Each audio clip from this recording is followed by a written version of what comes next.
हमने देखा कि पंजाब केसरी ने खबर करी है कि आचार संहिता उल्लंघन का मामला दर्ज हुआ है नरेंद्र मोदी पर। इससे पहले भी कई नेताओं पर जो है मामला दर्ज हो चुका है। इस वक्त हम लोग सुप्रीम कोर्ट में हैं। नरेंद्र मिश्रा सुप्रीम कोर्ट के सीनियर एडवोकेट हैं, उनसे जानने की कोशिश करते हैं कि क्या है पूरा मामला, क्या लग रहा है कि जो मामला दर्ज हुए हैं क्या क्या हो सकता है। पहले तो आपको यह समझने की ज़रूरत होगी कि मॉडल ऑफ जो कोड ऑफ कंडक्ट है उसका वायलेशंस जो अभी आचार संहिता लगी है वह नहीं होना चाहिए। इलेक्शन कमीशन इस समय पर फ्रंट बॉडीज़ है। ऐसा मैं कह दूं कि यदि मैं केस की बात करूं तो ये कह के आप समझ सकते हैं कि इलेक्शन कमीशन ऑफ इंडिया इस समय पर फर्स्ट पार्टी है। उसकी पूरी जिम्मेदारी और जवाबदेही है कि पूरे भारत देश में चुनाव को फ्री और फेयर तरीके से कंडक्ट कराए। अब इसमें कोई भी व्यक्ति 8-10 तरीके से वायलेशन हो सकता है। पीपल्स रिप्रेजेंटेशन एक्ट के आधार पर और इसके साथ में कॉन्स्टिट्यूशंस के बेस पर, इसी के साथ में सीआरपीसी के, यानी चारों चीज़ें आ गई हैं आपके साथ में और चारों को मैं एक एक करके डिफाइन करना चाहता हूँ। पहला ये है कि political leaders to be refrain, फिर इसके बाद रिलीजियस सिंबल्स, यानी रिलीजियस सिंबल्स जो होंगे वो आप नहीं यूज करोगे, ये ध्यान रखने की ज़रूरत होती है। अब यहाँ पर खुलेआम हो रहा है रिलीजियस सिंबल्स का यूज, जबकि आप लोगों ने देखा होगा पंडित जवाहरलाल नेहरू, उसके बाद में लाल बहादुर पंडित लाल शास्त्री लोग, ये सारे लोग जितने भी भारत देश के लोग होते थे उन्होंने यही स्लोगन दिया था कि यूनिटी और इंटीग्रिटी ऑफ इंडिया है। इसमें हम भारत देश के लोग हैं, हम भारत देश के लोगों के लिए हमें जो चुनाव का कंडक्ट कराना है। पर यहाँ पर तो किसी स्पेसिफिक कास्ट के लिए आप करा रहे हो, तो जो भारत देश का सेकुलरिज्म है, जो बेस स्ट्रक्चर है, वो कहीं न कहीं प्रभावित होता है। उन पे आरोप है कि देवी देवताओं का जो है उन्होंने स्लोगन यूज़ किया है, उनका नाम लेकर वोट मांगने की कोशिश की। वही मैं आपसे कहना चाहता हूँ। तो मैंने आपसे 8-10 जो चीज़ों को बोला है। पहला पॉइंट है कि कोई भी व्यक्ति, कोई भी पार्टी स्लोगन्स जो रिलीजियस स्लोगन है वह इसका यूज नहीं करेगी। क्यों? क्योंकि इसमें 5 चीज़ें इफेक्ट हो रही हैं। पहला, एक भारत देश एक सेकुलर कंट्री है, यानी धर्मनिरपेक्ष जो है वो उसको लेकर के। दूसरा, उसके साथ में भारत देश में हिंदू, मुस्लिम, सिख, ईसाई भी रहते हैं, उनका भी कहीं ना कहीं रिलीजियस इफेक्ट हो रहा है। इसके साथ में दूसरा, इसी के साथ में जो दूसरा हो रहा है, आप एक स्पेसिफिक रेस को बढ़ा रहे हैं, एक स्पेसिफिक रिलीजियस को बढ़ाना चाहते हैं। इसी के साथ में जब भारत देश के जो पीपल्स रिप्रेजेंटेशन एक्ट है उसके आधार पर यह स्पष्ट लिखा है कि कोई भी व्यक्ति इस तरीके से चुनाव में धर्म का स्लोगन, धर्म विशेष की बातें, धर्म को बढ़ा करके, मंदिर मस्जिद करके इन सारी चीज़ों का यूज नहीं कर सकता। तो प्रधानमंत्री कैसे कर देते हैं या उनकी पार्टी के लोग कैसे कर देते हैं? ये इलेक्शन कमीशन को इसमें कंप्लीट वायलेशन है। इसमें इलेक्शन कमीशन ऑफ इंडिया को इनके ऊपर एफआईआर भी करना चाहिए और उनको चुनाव की कैंपेन में जो कैंपेन है वो कैंपेन नहीं करने के लिए डायरेक्शन भी इशू करना चाहिए। आप कह रहे हैं कि इलेक्शन कमीशन को एफआईआर लॉन्च करना चाहिए पीएम मोदी के खिलाफ? करेक्ट, अगेंस्ट में। पीएम मोदी यहाँ पर अभी नहीं है, ध्यान रखना। वो भारत देश के कैंडिडेट हैं और इस समय पर नरेंद्र मोदी हैं, वो भारत देश के वो लोकसभा कैंडिडेट हैं। जब वो जीत जाएंगे दोबारा पार्टी उनकी बन जाएगी, यानी 4 जून के बाद जब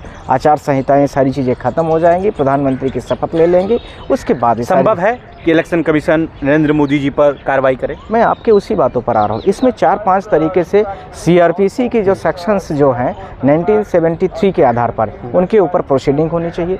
इसके साथ में पीपल्स रिप्रेजेंटेशन एक्ट जो है उसके आधार पर 123A, 123(3), 123(2), इन तीनों के आधार पर इनके ऊपर एफआईआर होना। वो क्या है मैं इसमें अभी आपको डिफाइन कर दूंगा। इसी के साथ में 125 भी है पीपल रिप्रेजेंटेशन एक्ट का। इसमें स्पष्ट लिखा गया कि कोई भी व्यक्ति सेकुलर तरीके से ही बात करेगा चुनाव पर।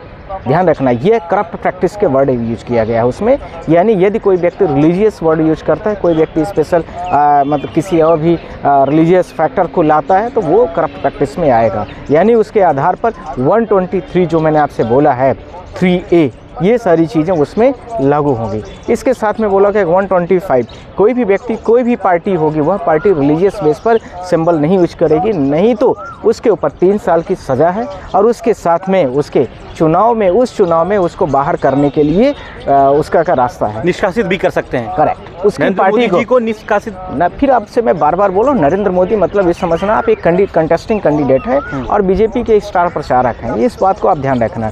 स्टार प्रचारक होने की एक हैसियत है, उसकी एक गाइडलाइन है। वो मॉडल ऑफ कोड कंडक्ट के अंदर में दायरे में रह करके ही, जैसा कि इलेक्शन कमीशन ऑफ इंडिया ने बोला था कि यदि सारी पार्टियों के लिए डायरेक्शन एडवाइजरी भी जारी की थी कि सारे लोग ध्यान रखना है कि स्लोगन्स का यूज नहीं करेंगे, रिलीजियस फैक्टर्स को नहीं लागू करेंगे, कास्टलिज्म्स की बातें नहीं करेंगे, किसी भी व्यक्ति विशेष को ऐसा नहीं हिट करेंगे कि वो हेट उसमें आ जाए। ये हाँ, बहुत सारी चीज़ें, हेट स्पीच तो उसका एक सजा क्या है इसमें? इसमें 3 साल की सज़ा का प्रावधान है। और इसके साथ में यह भी मैं आपसे कहना चाहता हूं कि इलेक्शन कमीशन ऑफ इंडिया को तत्काल इनको स्टार कैंपेन की जो लिस्ट है बीजेपी में उसमें बैन लगाना चाहिए, जिससे ये पूरे भारत देश में जो धर्म को लेकर के आपने देखा छत्तीसगढ़ किसकी नरेंद्र मोदी या जो भी XYZ किसी भी पार्टी का हो, मैं ये नहीं कहना चाहता किसी स्पीच कोई भी व्यक्ति इस तरह से स्लोगन यूज करता है तो वो जो है तो उसको तुरंत ही बैन करना चाहिए। इससे पहले किसी बड़े नेताओं के खिलाफ FIR हुआ है जिन्होंने आचार संहिता का उल्लंघन किया है?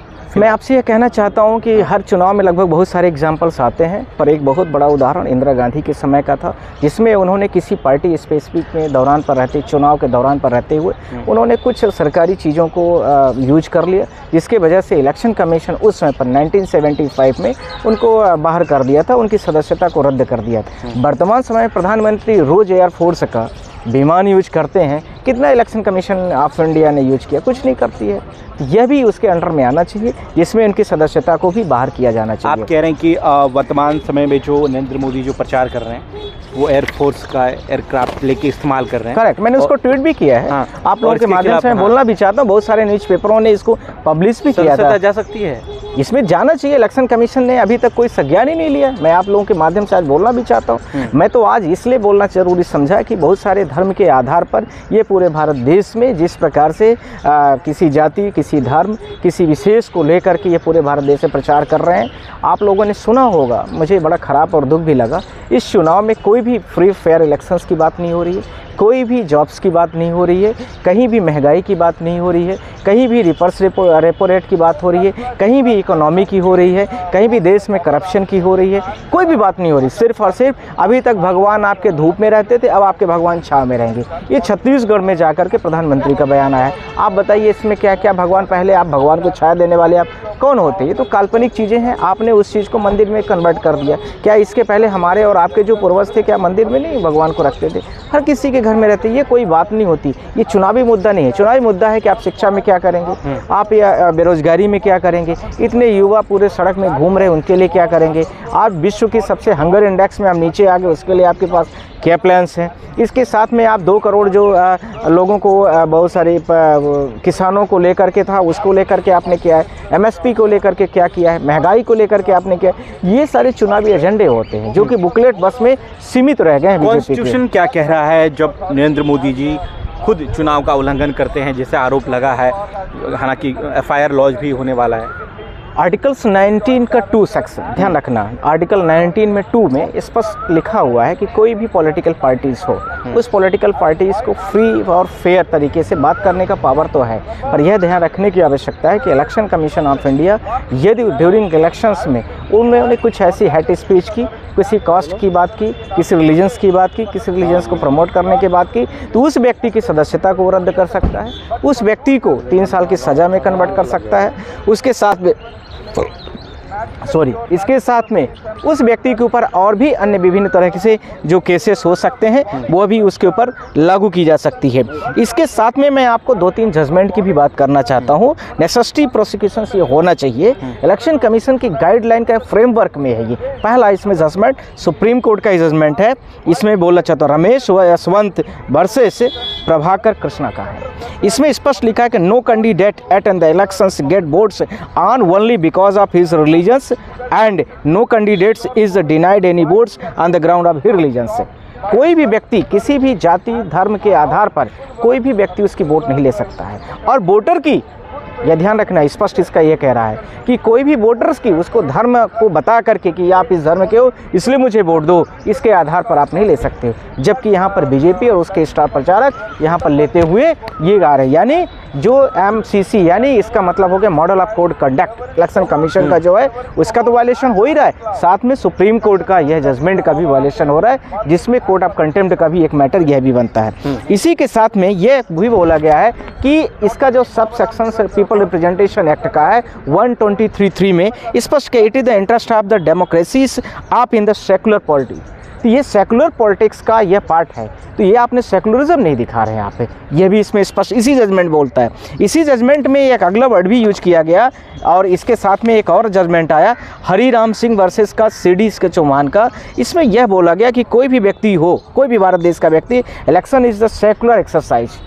इलेक्शन जो होगा वो सेकुलर एक्सरसाइज है, न कि इसके साथ में आप धर्म और इसके साथ में आप बात करोगे। इसी के साथ में यह भी बोला गया पीस एंड ऑर्डर्स, यानी शांति प्रिय तरीके से सारे काम होंगे। यह भी आपकी जिम्मेदारी। सारे काम नरेंद्र मोदी जी नहीं कर रहे हैं, कुछ भी नहीं कर रहे हैं। वही मैं आपसे कहना चाहता हूँ कि ये कुछ भी नहीं कर रहे। इसलिए इलेक्शन कमीशन ऑफ इंडिया से मेरी प्रेयर है, आपके माध्यम से, पूरे भारत देश की मीडिया के माध्यम से मेरी प्रेयर है कि ये इनको तुरंत इनके जो स्टार कैंपेनिंग का जो वो है उससे उनको बाहर कर देना चाहिए, या वो अपने आप में माफ़ी मांगे पूरे देश से। सिर्फ और सिर्फ जो राजनीतिक मुद्दे होते हैं उस पर वो बात करें, तो मेरे लिए भी बेहतर होगा, पूरे भारत देश के लिए भी बेहतर होगा। स्वस्थ और जो हेल्दी पॉलिटिक्स है उसके लिए भी ज़रूरी है, साथ में कॉन्स्टिट्यूशंस के लिए भी आवश्यक चीज़ें हैं। ध्यान रखने की आवश्यकता है कि इसमें 4 पार्टों का कंप्लीट तरीके से वायलेशन हो रहा है। पहला पीपल रिप्रेजेंटेशन एक्ट का 123, ये 123 के साथ में उसका 3rd और 2 सब सेक्शंस जो हैं। इसके साथ में मैंने 125 की बात किया है।